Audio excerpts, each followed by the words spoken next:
All right, made it back in. I got my little rusty countersink over here. Work on those.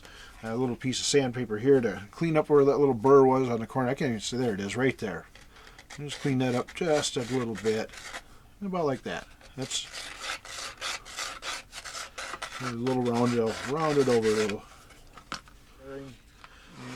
I probably have more invested in this guitar in the working on it than I actually paid for it. So is it really worth it? Is it really worth spending $50 on a guitar if you're going to spend a couple of hours working on it and fixing it? In my case, and in my opinion, yes, because I can do this kind of stuff. And to be honest with you, for your average person that's going to play this guitar, this is probably not even going to be necessary to do, because they're not going to. And I'm not going to cut down on people. I don't want to sound like I'm being, I don't know, elitist, I suppose would be the word for it. It's perfectly fine. It's perfectly playable right out of the box, which is very, very impressive for a guitar of this price range. For a $50 Chinese guitar, and I'm suspecting it was made by some offshoot of the Samick company or something like that. It's not a bad machine. I mean, it really... And if you're thinking about buying one of these guitars, do it. Get it. Play it. Enjoy it. Love it. Have fun with it. There. That really made a big difference on this. And I'm just going to take the sandpaper and smooth just a little bit of... Right there. There. Smooth off the... There's no finish on this part of the neck anyway, so it's not going to hurt to do a little bit of sanding in here. And quite honestly, I'm most likely going to get some 4-aught steel wool and kind of go over this neck. Just to... it's got a really nice feel to it. But I'm going to polish it off just a little bit more. I'm going to take a look at these frets, which the frets are really... They're jumbo frets on this thing. Really big frets. And the strings do ride kind of high on them, so I kind of would like to have them a little bit shorter, but right now I'm not going to mess with them. It would take hours with a fret file and crowning file and all kinds of stuff, and really there's nothing at all wrong with these frets the way they are right now. The ends, yeah, they're not super polished and super smooth and super rounded, but again, a $50 guitar and very playable. This is not gonna be any effect at all. So this is this neck is good to go. In spite of the, I'm not sure what they did with the, and it looks like plywood. It's not plywood. If you look closely, the machine that they were using to route this was dulled. It was burned. This is not a piece of plywood. So you can look at the side of it. This is actually solid maple and rosewood, or whatever substitute they're using for rosewood these days. That's what that is. So yeah, whatever they did to the end of this thing. Let's pull the pick guard and see what we have underneath there. I have no idea what to expect. I do suspect it's going to be fully routed through here, completely wide open through here, and these will be ceramic pickups on here. Although they do sound really nice, they're great sounding pickups. They really are. So yeah, no complaints on the pickups at all. So pop the screws out and fast forward the video as I'm doing this.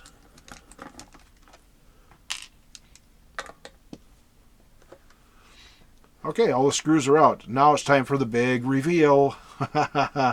What are we going to find when we pull this pick guard off? I am expecting to find really tiny potentiometers in here. I'm expecting to find a pretty run-of-the-mill low-budget switch here and a wide open routing through here. Let's see if I'm right.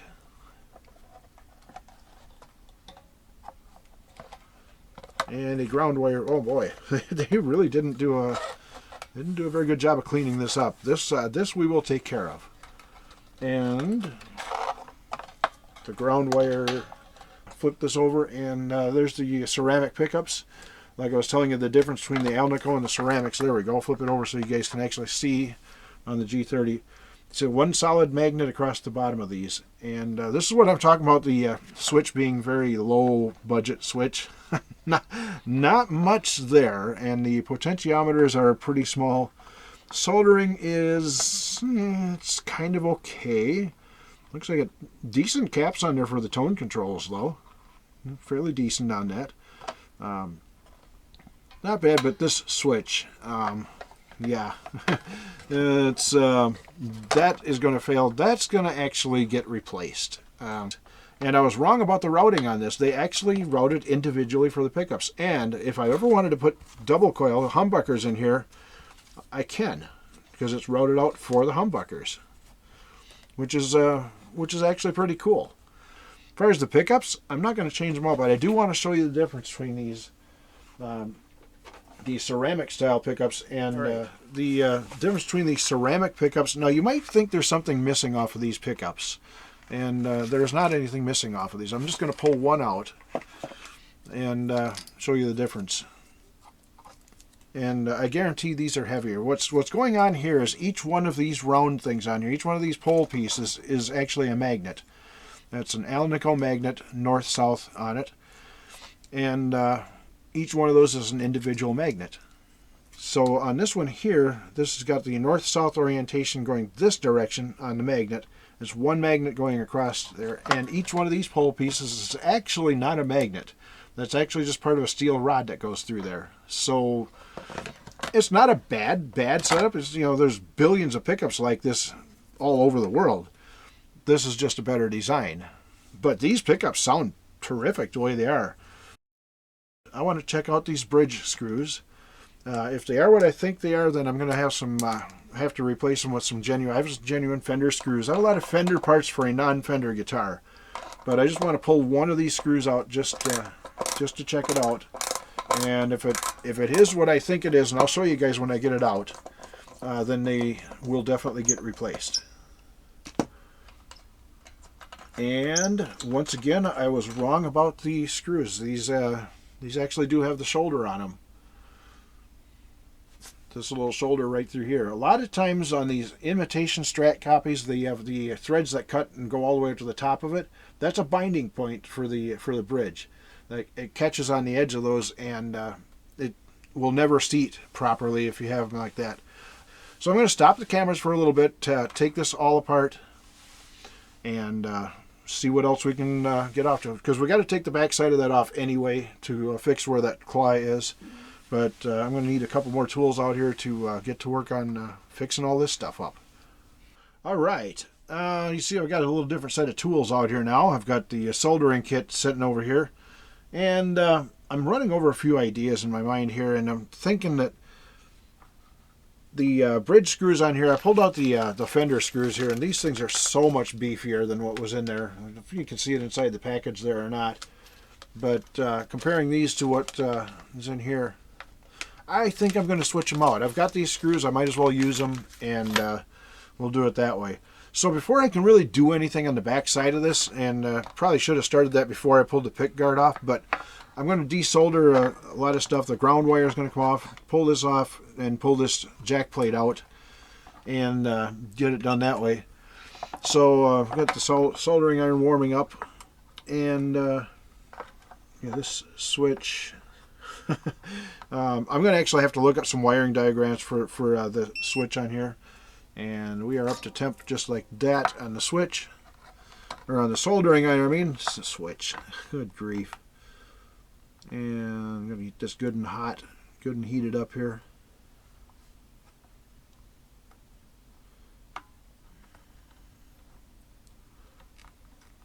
There we go. That one's off. And the only other one I have to pull off is the ground that goes to the jack plate. Yeah, this was the lead-free stuff that they're using, and I'm not a big fan of that stuff. All right, now if I can sneak in underneath here, just undo this red wire off the center of the potentiometer. That's the volume control. And so I can get it so I can see what I'm doing and so you guys can see what I'm doing. Not the easiest task in the world. But hopefully, there we go. All right, now the pick guard is essentially free. Pick that up and take it right off of there. I'm going to do what I was going to do before. Pull that knob off there first of all. Let's get this plastic off of here because it's not the prettiest thing in the world, is plastic. And the hack job they did up here, look, what a mess they made out of that. See that? I'm going to clean that up. It's just a mess, and I don't like it. So I'm going to get after that. Oh, what the heck? They have two layers of protection on here. That explains a lot. But anyway, yeah, let's get this stuff out of the way. There we go. It actually looks whiter now, doesn't it? Yeah, I know. They're just the little ones. Eventually, all like I said, they got decent tone control caps though, so those are usable. Those are reusable for sure. And there's nothing wrong with these controls. They're just not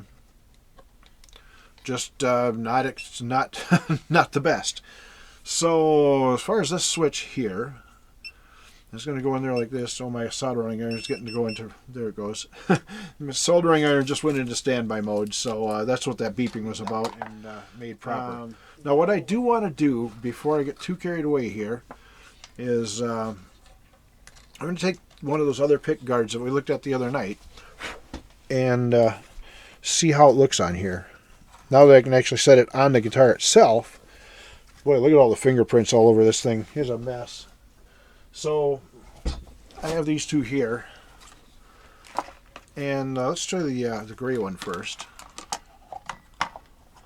Okay, that fits around the bridge nicely. Actually has a real nice fit around the neck, and there we go. The holes don't exactly perfectly line up, but they're close. Yeah, it's going to. It would require a little bit of filling, but it can be done. I don't know. You guys like that? Like that look? What do you think of that? Is that a good look, or would you rather have? This one is a different kind of a blue, but I really kind of like that. I quite like that. And this one here, again, the pick guard mounting holes are off just a little bit, not too bad. Need to be reworked a little bit. I quite like that blue. Wow. What do you guys... I didn't think I was going to like that because it's a little off from what the other blue is. But I don't know. Is that too different? Is it too different from the blue that's on here? Look at it from all three angles. What do you guys think? You like the blue one? Or, and again, look at it from all three angles. All three camera angles. You like the black one better? Let me know in the comments. Which one do you guys like better on the guitar? Or do you just want to or you just think I should stick with the original white? You know, there's nothing wrong with the look of this. Nothing wrong at all. The original white doesn't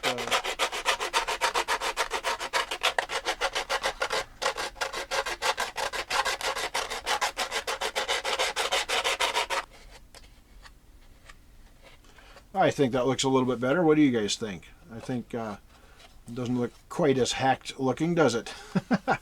Yeah, I'll live with that. The chrome is going to get covered up by the... It's called a football. Actually, no, it's not a football. It's called a boat jack plate because it looks like a boat. And you'll see what I mean when I get it out. It does look like a boat.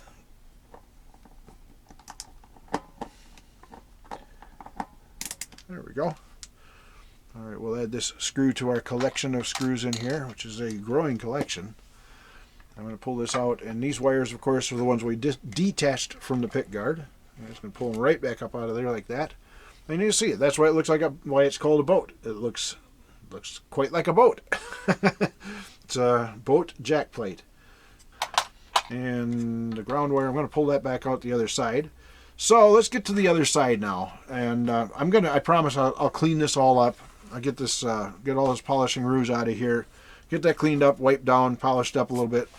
And then we'll be ready to start putting things back together. But right now, actually, you know what? I'm gonna have to use that really, really long screwdriver to get those. There we go. I'm just gonna back that out. A $50 guitar. I paid around $60 with shipping to get this shipped to my front door. It took 2 days to get here from the day that I ordered it. So really, really, really have very little, if anything, to complain about with it. All right. Those are going to be a little bit on the tight side. So take the needle nose and grab a hold of this end. I think they're still... There we go. There's one out. Pull the other side out. That. And we'll pull the center one out. Like that. Alright. Now we can finish taking that claw out of there. Trem claw it's called, in case I said it too fast. Sometimes I speak a little bit quicker than I should. Trem claw, tremolo. The springs actually hold up against the string tension, and as you push down on the bar, it moves the bridge, and the springs pull it back into position. We have a few other things to take care of before we worry about that. Not least of which is re-drilling these holes into the proper position. And running this wire underneath where it should have been run in the first place instead of running it through the springs like that. I don't know what they were thinking when they did that. But let's just pull that ground wire right out of there. And it actually is. I thought it was just clamped on there, but it actually is soldered onto that. But I would like to solder it on this side, on the back side of it, so I can run it down underneath. So that's going to come off and get redone. And there's all kinds of polishing grooves down in here too. So this is it's kind of a mess. Just leave it that way. It's a mess. Stuff. Yeah, a lot of polishing grooves. Gonna have to be cleaned up. It's, you know, they worked quickly. Just build it and get it out. So let's take the rest of these screws out of here.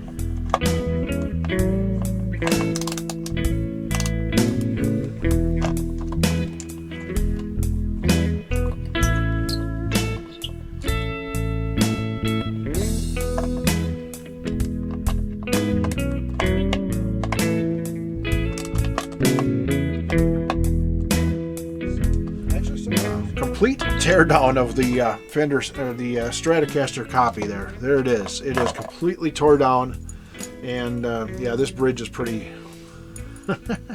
This bridge is pretty pathetic. This is going to definitely need to be replaced.